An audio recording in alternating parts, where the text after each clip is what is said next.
Hello, traders. FX Pip Collector here. Today is Monday, April 20th, and this is my morning market breakdown of the US dollar pairs, and we also look at gold and a couple of the yen pairs. As always, we start off with the dollar index because that basically tells us what to do on the dollar pairs themselves. So the dollar index does look like it potentially did turn. On the daily time frame, it's a little hard to see. If you go down to the 4-hour time frame, you can see that it definitely does have a potential 5-wave structure. And we definitely do have a little bit of a break of structure. So more than likely, this wave down on the daily time frame is complete.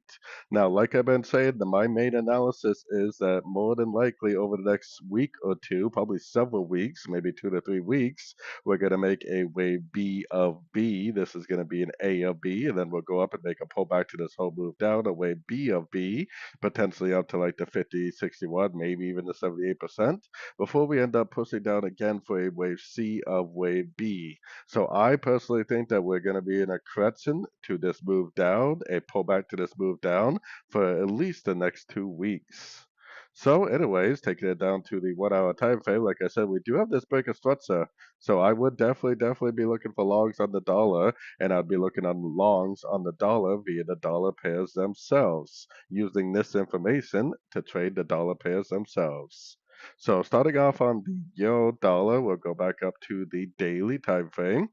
So the euro dollar definitely did engulf to the downside at a Fibonacci level, which I removed those fib levels because now the most relevant Fibonacci level is the one I have. Now I have it set up the way I do because there is always a chance that it's just a pullback to this move up right here, right? So 1, 2, 3, 4, 5. If the market does perhaps continue to trend, which it definitely could up on the daily, then this move down could just be a pullback to this last 5 waves up. So this is why we have our fib from here to here and not fibbing out the whole move, because every pullback within a trend is just a pullback to the previous wave until you get the end of a trend. So while we're looking for shorts, if it goes down and breaks structure, then great. We know that that daily wave really is over. While we're looking for shorts, if it does something like this, makes an overlapping pattern, then breaks back to the upside at a fib level, then we'll simply stop looking for shorts and start looking for longs again, right? One wave at a time. So going down to the 1 hour time frame, I am definitely looking for shorts right now. So this is why I put my fib retracement from here to here. I'm looking at these fib levels as areas of resistance. Now, there is a possibility, I mean, I can't rule out the possibility of this being an ABC and that it just continues the uptrend, but more than likely, because of the dollar index, that's probably not the case. More than likely, it's going to go up to one of these Fibonacci retracement levels, maybe the 38, 50, or 61%, and then likely end up continuing back down. So we're definitely keeping an eye out for some sorts. Moving on to the pound dollar, back up to the daily time frame, pretty much exactly the same. The pound dollar did definitely turn at a Fibonacci level, which I removed that fib level because now the most relevant Fibonacci level is from here to here. Because just like the euro dollar, if this does continue to trend on the daily, then it will make another higher low at a Fibonacci level and then go up and make a higher high and then a higher low and a higher high, higher low, higher high. If the market does decide to continue to trend, that's what will happen. Now, we are definitely looking for shorts, and if we're looking for shorts and it goes down and breaks this, then we know for a fact that we can put our fib from here to here, and we can observe whether it does this, which I think it probably will, or whether it does this, which I think is probably the least likely scenario. So anyways, going down to the 1 hour time frame, we are definitely looking for shorts right now.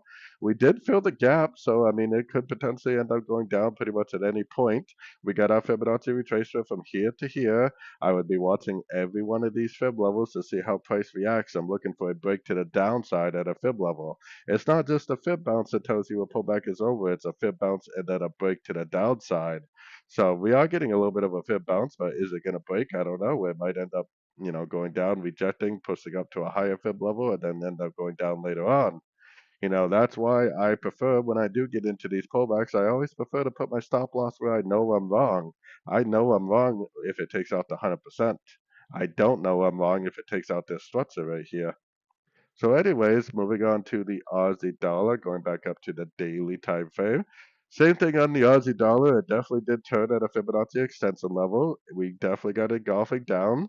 This one has very, very clearly 5 waves up. So I think that all the dollar pairs are going to, potentially, like I said, be in a move to the downside for several weeks. Like I said about the dollar index, it's probably going to be moved to the upside for several weeks. But we don't really know that 100%, do we? That's why we need to assume that it could just end up being a pullback to the last wave. It could potentially go to a fib level and just continue the uptrend. More than likely, it's going to make a bigger move to the downside, but we do not know that for sure, do we? So while we're looking for shorts, hopefully we'll learn and earn whether it's a pullback to the last 5 waves up or whether it's a complete trend reversal. Now we put our Fibonacci retracement on the 1 hour time frame from here to here. We are looking at all these Fibonacci retracement levels as possible areas of resistance where we could get a turn to the downside. We're looking for a turn at a fib level, and we're looking for a break to the downside at a fib level to help confirm that this pullback right here is complete. So definitely keeping an eye out for shorts. Moving on to the US dollar Swiss, back up to the daily time frame. Dollar Swiss has been dollar Canadian. The dollar Canadian has been very, very weak. This one hasn't even really engulfed to the upside on the daily time frame yet. And it is trying to break this low right here. Like I was saying last week, I mean, this probably is an ABC right here.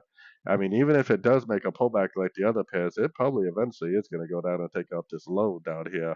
And it really doesn't even have to make a pullback if it doesn't want to. It could just continue to make small pullbacks because often when you have the end of a pullback, which this could be right here, it just goes and goes and goes and takes out the previous lows in this case. So this one we are definitely still looking for shorts. Now, I would be a little bit cautious because the dollar index is telling us to look for longs. This is telling us to look for shorts. I always put more weight on the dollar index. So this is a little bit of a tough situation in my opinion. You could potentially be looking for longs, and you could definitely justify looking for longs because the dollar index is telling us to look for longs. But this one definitely hasn't given you any proof yet that it's going up.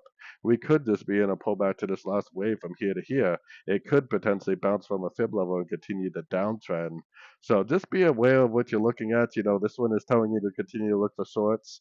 But like I said, I put a lot of weight into the dollar index, and the dollar index is still telling us that the dollar perhaps has turned up. So moving on to the US dollar Swiss.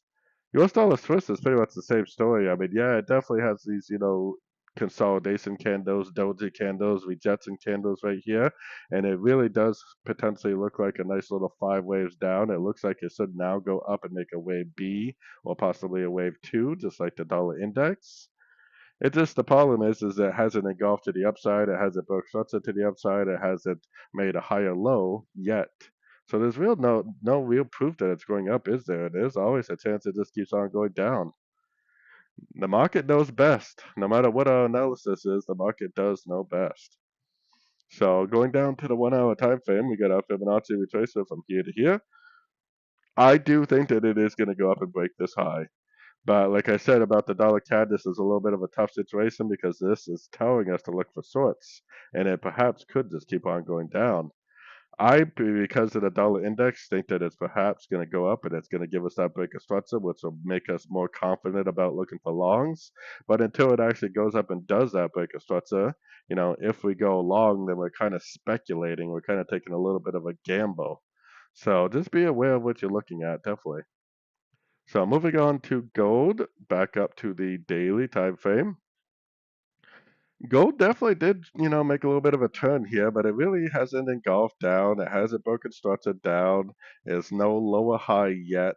I still think that this is a wave A, and I still think most wave A's do take out at least go near the structure of the wave B, which is up in this area, which is why I have a target of 5200 area. So I am definitely still bullish. Now, if this daily candle closes engulfing down, then okay, fine, I'll become bearish, but I still think that gold is going up. It's up on every single time frame, so it's hard not to be bullish on gold.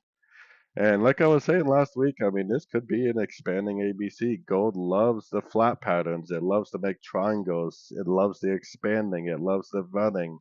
It loves the contracting. And there's a gap here. I personally don't trade based on gaps because I've seen gaps stay open for months and I've even seen gaps stay open for years. Pretty much all gaps do fill, But the question is it going to fill within a couple trading days, or is it going to fill within a couple months, or is it going to fill within a year? Like I said, I've seen gaps stay open for a year or more. So trading based on gaps, in my opinion, is not a real edge in the market. I think that we're potentially going up, though. I think this could be an ABC. We bounced from the 61%. I think that the chances are better that this is going to keep trending up. So, especially with the fact that they haven't really resolved anything with Iran yet, and gold definitely is highly affected by things like that. So, I am for sure still bullish, especially with the fact that the weekly is up, the daily is up, the monthly is up, every single time frame, 4 hour time frame is up, every time frame is in an uptrend. So moving on to the US dollar yen.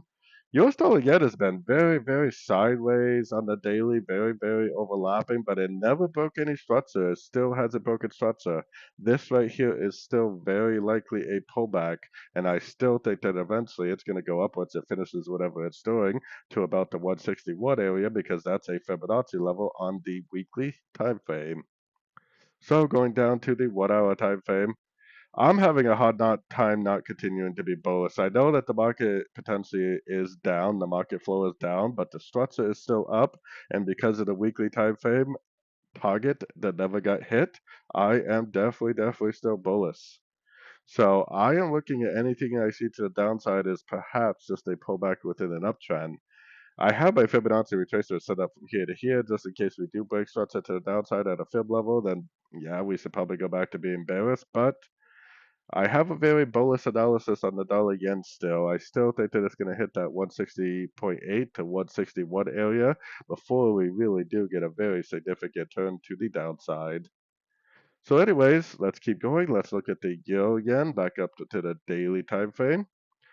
Maybe the euro yen has broken down. I mean, I do see the possibility of this being a wave 3, and it's now in a wave 4, which is why I got my Fibonacci retracement from here to here, because it perhaps over the next few days could just make a overlapping wave 4, then potentially go up again for a wave 5. But we do have engulfing down, and I would be looking for shorts. While I'm looking for shorts, I'm going to learn whether it does something like this and then goes back up, or I'm going to learn whether it maintains impulsive movement, goes down, starts breaking more significant structures, proving that this really is the top of some sort of a bigger pattern. So going down to the 1 hour time frame, we are definitely looking for shorts. We put our Fibonacci retracement from here to here. We are using our Fibonacci retracement levels as areas of resistance. We're looking for breaks to the downside at Fibonacci retracement levels for more shorts. I would expect, maybe the 50 or the 61 to be the most likely areas because these bottoms right here could become a top over here. So I'm looking at the 50, possibly the 61% pullback for another sorting opportunity. And moving on to the pound yen, pretty much exactly the same analysis as the euro yen, which is why it's nice to trade both of these pairs. This right here definitely did engulf down pretty significantly. The question is this a 1, a 2, a 3, and now we're in a wave 4 that's potentially going to go to like the 38% and then go back up for wave 5? Or is this really the top of a bigger pattern and now we're starting a brand new impulsive move to the downside? We really have no way of knowing that for sure, do we? But we definitely can be looking for shorts where we hopefully learn and earn. So going down to the 1 hour time frame, put your Fibonacci retracement on the last impulsive move down. Use your Fibonacci retracement areas as areas of resistance. Maybe it will go all the way up to like the 60 or the 78%, and maybe these bottoms right here really will become tops. As of right now, it is definitely drifting up. But watch your fib levels very closely. It could break to the downside at any one of these fib levels. And if it does break to the downside at a fib level, then you definitely want to get on the short side because the daily did possibly turn to the downside. So anyways, definitely don't forget to check out my website, fxpipcollector.com, especially if you want to follow along with all my trades and be part of a great trading community on Discord. And as always, thank you for watching and happy trading to everyone.